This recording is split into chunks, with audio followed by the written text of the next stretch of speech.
నమస్తే. మాజీ మంత్రి కాంగ్రెస్ పార్టీ సీనియర్ నాయకులు జీవన్ రెడ్డి మొన్ననే 25వ తారీఖునే రాజీనామా చేసిండు కాంగ్రెస్ పార్టీకి. మరి అప్పటి నుంచి ఆయన ఏ పార్టీలోకి వెళ్ళబోతుంటాడు? ఒక పక్కన బీజేపీకి ఏమైనా వెళ్ళేటువంటి అవకాశం ఉంటుందా కాంగ్రెస్ పార్టీలో వీడిన తర్వాత? లేకపోయినట్లయితే బీఆర్ఎస్ పార్టీ వైపు వెళ్ళేటువంటి అవకాశం ఉంటుందా? సో ఆ నిర్ణయం ఏ విధంగా ఉండబోతుంది? 40 సంవత్సరాలుగా సుదీర్ఘ అనుభవం ఉన్నటువంటి వ్యక్తిగా, ఒకే పార్టీలో 40 ఏళ్ల కాలం పనిచేసినటువంటి వ్యక్తిగా గుర్తింపు పొందినటువంటి జీవన్ రెడ్డి అధికార పార్టీలో ఉంటూ అధికార పార్టీని వీడి ఎందుకు మరి వేరే పార్టీ వైపు వెళ్ళబోతా ఉన్నాడు? దీని అందరికి కూడా కారణం మొన్ననే చెప్పడం జరిగింది. పార్టీలో సీనియర్ నాయకునిగా ఉన్నా పార్టీ నాకు గుర్తింపు ఇవ్వట్లేదు, పార్టీలో ఎన్నో రకాలైనటువంటి అవమానాలను ఎదుర్కొంటున్నా, పార్టీ కోసం కష్టపడేటువంటి వ్యక్తులకి ప్రయారిటీ ఇవ్వట్లేదు, జెండా మోసినటువంటి వ్యక్తులను సైతం పార్టీ నాయకులు పట్టించుకోవట్లేదు అని చెప్పేసి చాలా విమర్శలు చేయడం జరిగింది. ముఖ్యమంత్రి రేవంత్ రెడ్డి పైన కూడా జీవన్ రెడ్డి చాలా విమర్శలు చేసిండు. మొన్న 25వ తారీఖున ఆయన పెట్టినటువంటి ఒక ఫంక్షన్ హాల్లో పెట్టినటువంటి మీటింగ్లో కార్యకర్తల సమక్షంలోనే కాంగ్రెస్ పార్టీని, ముఖ్యంగా రేవంత్ రెడ్డిని కూడా టార్గెట్ చేసి మాట్లాడడం జరిగింది. ఇక కాంగ్రెస్ పార్టీతో తాడో పేడో తేల్చుకుంటానని చెప్పేసి ఇన్ని రోజుల బట్టి నేను తొక్కుకుంటూ వచ్చినా అని చెప్పేసి రేవంత్ రెడ్డి ఏదైతే ఆ మాటలు మాట్లాడతాడో, తొక్కడం అంటే ఏంటో నేను చూపిస్తానంటూ ఇక్కడి నుంచే జగిత్యాల నుంచే తొక్కడం ప్రారంభం అవుతుందని చెప్పేసి ఒక తీవ్రమైనటువంటి హెచ్చరిక జారీ చేసిండు. ఇప్పుడు ఉన్నటువంటి ప్రభుత్వానికి, కాంగ్రెస్ పార్టీకి కావచ్చు, రేవంత్ రెడ్డికి కావచ్చు. సో మొత్తానికైతే కాంగ్రెస్ పార్టీతో తన ప్రస్థానం ఇక ముగిసిపోయింది. నెక్స్ట్ ఏంటి? బీజేపీ లేకపోయినట్టు బీఆర్ఎస్ఆ అంటే 100% ఆయన బీఆర్ఎస్ పార్టీ వైపు వెళ్లేందుకు సంసిద్ధమైపోయాడు.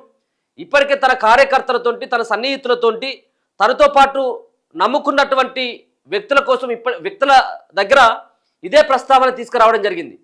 మనం అందరం కలిసి బీఆర్ఎస్ పార్టీకి వెళ్దాం, ఇక కాంగ్రెస్ పార్టీలో ఉంటే భవిష్యత్తు ఇంతే, కాబట్టి మనం బీఆర్ఎస్ పార్టీ మాత్రమే ఆప్షన్ అని చెప్పేసి నిర్ణయించుకున్నట్టుగా సమాచారం అందుతూ ఉన్నది.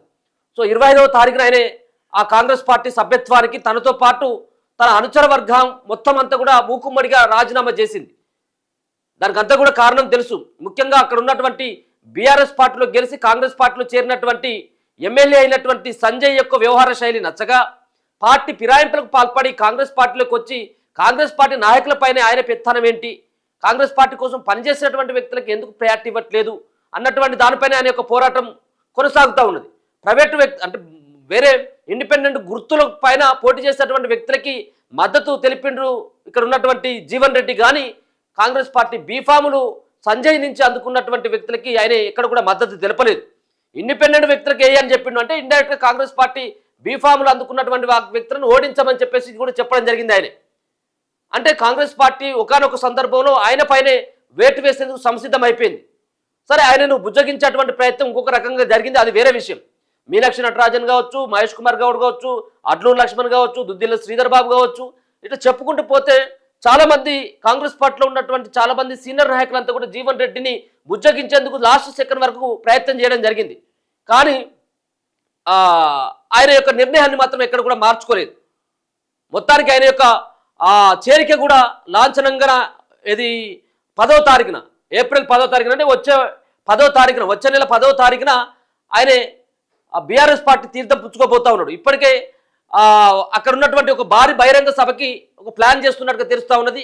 ఏదైతే జగిత్యాల రూరల్ మండలం లక్ష్మీపూర్లో సుమారుగా 20 ఎకరాల స్థలాన్ని సైతం కూడా చూడడం జరిగింది. అక్కడనే ఒక బహిరంగ సభ పెట్టి, బహిరంగ సభ ద్వారా జగిత్యాల జిల్లాలో ఉన్నటువంటి ధర్మపురి నియోజకవర్గం కావచ్చు, చొప్పదండి కావచ్చు, కోరుట్ల లాంటి ఈ యొక్క నియోజకవర్గాల్లో ఉన్నటువంటి తన యొక్క అనుచర వర్గంతో తన బల ప్రదర్శన చూపించుకునేందుకు జగిత్యాల వేదికగానే జగిత్యాల రూరల్ మండలంలో ఉన్నటువంటి లక్ష్మీపూర్లో ఈ యొక్క పెద్ద సభ పెట్టి ఆ సభ ద్వారా ఆయన బీఆర్ఎస్ పార్టీ కండువ కప్పుకోబోతున్నట్టుగా అర్థమవుతా ఉన్నది. ఎల్లుండి కేటీఆర్, హరీష్ రావు ఈ స్థలాన్ని కూడా పరిశీలించబోతున్నట్టుగా కొంత అందుతున్నటువంటి సమాచారం.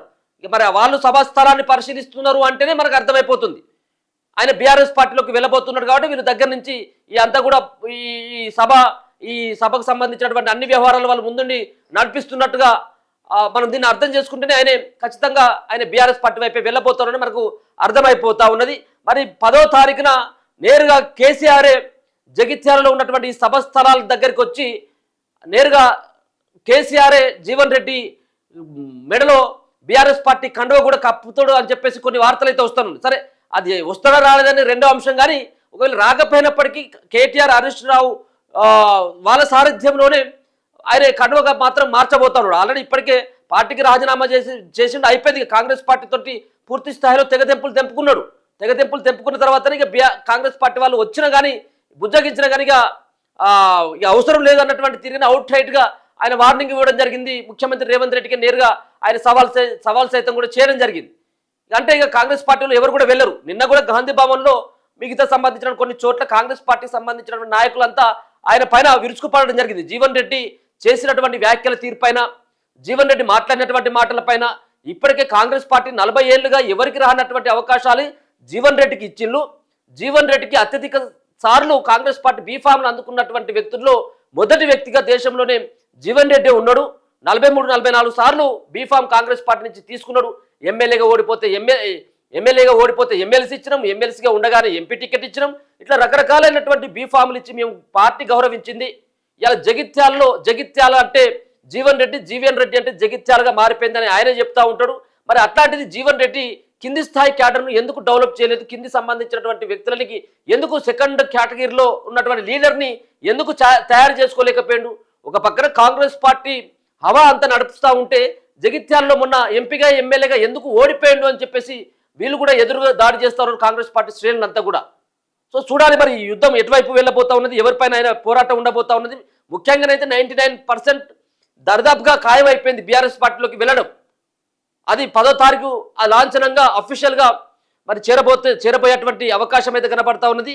29 లేకపోయినట్టు 30 తారీఖున సభస్థలాన్ని ఉన్నటువంటి కేటీఆర్ కావచ్చు, హరీష్ రావు దగ్గరకు వచ్చి ఆ సభస్థలాన్ని పరిశీలించి ఆ సభకు సంబంధించినటువంటి ఏర్పాట్లన్నీ కూడా దగ్గరగుండి చూసుకున్నటువంటి అవకాశం అయితే కనబడుతుంది. ఇది మొత్తానికి కొంత కాంగ్రెస్ పార్టీకి, అధికార కాంగ్రెస్ పార్టీకి ఒక పెద్ద దెబ్బగానే చెప్పుకోవచ్చు. 40 ఏళ్ల పాటు పార్టీ కోసం కష్టపడ్డటువంటి వ్యక్తి ఇలా వెళ్ళబోతా ఉన్నాడంటే అది కొంత కాంగ్రెస్ పార్టీకి చాలా ఇబ్బందికరమైనటువంటి అంశమే. ఇక ఇంకొకటి ఏం చెప్పాలంటే దీంట్లో బీఆర్ఎస్లో గెలిచినటువంటి వ్యక్తి ఏమో కాంగ్రెస్లో చేరిండు, ఆయన ఎమ్మెల్యే సంజయ్. ఇప్పుడు కాంగ్రెస్లో ఉన్నటువంటి వ్యక్తి ఏమో ఇలా బీఆర్ఎస్లకు ఆపోజిట్ అయిపోయింది. ఇప్పుడు అంతా కూడా ఆపోజిట్గా అయిపోయింది జగిత్యాలను. సో రాజకీయ పరిణామాలు కూడా మారిపోయినాయి. చూద్దాం మరి భవిష్యత్తులో ఏ విధంగా ఉంటుంది. ఆయన ఒకవేళ కనుక బీఆర్ఎస్ పార్టీలో చేరిన తర్వాత ఆయనకు ఏ విధమైనటువంటి ప్రయారిటీ బీఆర్ఎస్ పార్టీ ఇస్తుంది. ఒకవేళ లాస్ట్ సెకండ్లో మరి ఏమైనా బీజేపీ పార్టీ వైపు ఏమైనా వెళ్ళేటువంటి అవకాశం ఉంటుందని చెప్పలేం. ఇంకా టైం ఉంది కాబట్టి చెప్పలేం. ఏమన్నా ఇంకా బీజేపీ పార్టీ ఇంకేమైనా పెద్ద ఆఫర్ ఏమైనా ఇచ్చినా చెప్పలేము అది కూడా. కానీ అయితే ఇప్పటికైతే ఆయన బీఆర్ఎస్ పార్టీ వైపే వెళ్ళాలని చెప్పేసి ఆయన అనుచర వర్గంతో చెప్పినట్టుగా తెలుస్తూ ఉన్నది. బీజేపీ సైతం కూడా తనకి కాంటాక్ట్ అవ్వినట్టుగా తెలుస్తున్నది. ఇప్పటికే కేసీఆర్ సైతం ఆయనతో నేరుగా మాట్లాడినట్టుగా కొన్ని వార్తలు వస్తూ ఉన్నాయి. సరే ఏదేమైనప్పుడు కూడా ఒక పార్టీకి ఆయన రాజీనామా చేసింది కాబట్టి ఇంకొక పార్టీ వైపు ఖచ్చితంగా వెళ్లాల్సిందే. ఇండిపెండెంట్గా ఉండి కొట్లాడేటువంటి అవకాశం అయితే లేదు. సరే ఏదేమైనప్పుడు కూడా ఆయన రాజీనామా చేసిండు అంటే ఏదో రాజీనామా చేసినట్టు ప్రజల కోసం రాజీనామా చేసినటువంటి వ్యవహారం అయితే కాదు కదా. కాంగ్రెస్ పార్టీ పెట్టినటువంటి మేనిఫెస్టోలో ఇచ్చినటువంటి హామీలను అమలు చేయట్లేదు కాబట్టి నేను ఆ పార్టీలో ఉండట్లేదు అని చెప్పేసి బయటకు వస్తే దానికి అర్థం ఉండేది. ప్రజలకు ఇచ్చినటువంటి హామీల పట్ల మీ ప్రభుత్వ చిత్తశుద్ధి కనబరచట్లేదు అని చెప్పేసి బయటకు వస్తే కొంచెం ప్రజా పోరాటం చేసినటువంటి వ్యక్తిగా నిలబడేటోడు. నీ వ్యక్తిగతమైనటువంటి స్వార్థం కోసం ఇప్పుడు 70-75 సంవత్సరాలు ఉన్నటువంటి జీవన్ రెడ్డి ఈరోజు బయటకు వస్తున్నాడు అంటే మరో పక్కన ఆయన బహిరంగంగా చెప్తా ఉన్నాడు కదా, నాకు సరైనటువంటి గుర్తింపు లేదు అని. నీకు సరైనటువంటి గుర్తింపు రాక నువ్వు పార్టీ మారుతా ఉన్నావు. ప్రజల కోసం అయితే కాదు. సో మీ పార్టీ ఇచ్చినటువంటి హామీలని నెరవేర్చడం లేదని చెప్పేసి వ్యతిరేకించి వచ్చేటువంటి వ్యక్తి అయితే కాదు. సరే ఇది ఏమైనా కానీ ప్రజలు గ్రహించాలా ఎవరు ఏంటిది, ఎవరి కోసం బయటకు వస్తా ఉన్నారు, ఎవరి కోసం రాజీనామాలు చేస్తారని ప్రజలు గ్రహిస్తే సరిపోతుంది. చూస్తూనే ఉండండి మన తొలి.